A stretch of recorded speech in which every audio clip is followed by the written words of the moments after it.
In this video, we're going to go over a tip that's relevant to HR or human resources. This is a tip that's relevant to anyone that is part of the team that's that is a W-2 employee, and you have to track your hours. As of right now, we do that in what's called the hour tracking Google Sheet that you see here in yellow and red. There's an example on the top row, or really row number 4 in May, showing what you need to do to clock in and clock out and track your hours.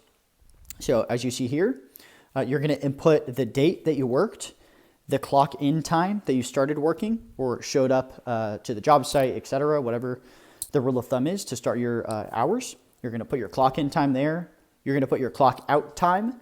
So 8 to 4, this is a good example of like a canvasser that's going to go to a farmer's market.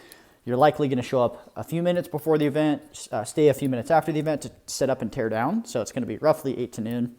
And then if you are not remote, then you're going to have to also input what you see here. There's a little screenshot. It's really, really tiny in this picture, but it just shows the distance you covered, how long it took, etc. It kind of just showcases that, yeah, you did your job. You passed out the door hangers, you passed out the bandit signs, whatever it might have been. So this is how you clock in and clock out and put your hours for payroll. If you are a W-2 employee, if you are remote, then you just have to put your the date you worked, the clock in time, the clock out time. The hours worked is going to calculate automatically. The only key difference is if you are not remote, you're working in person, like a canvasser is a good example. You're going to also input your the stride tax map, or the map of showing what distance you covered, how long it took, etc. But that's how you track your hours. Everything else you see here, the payroll ran checkbox.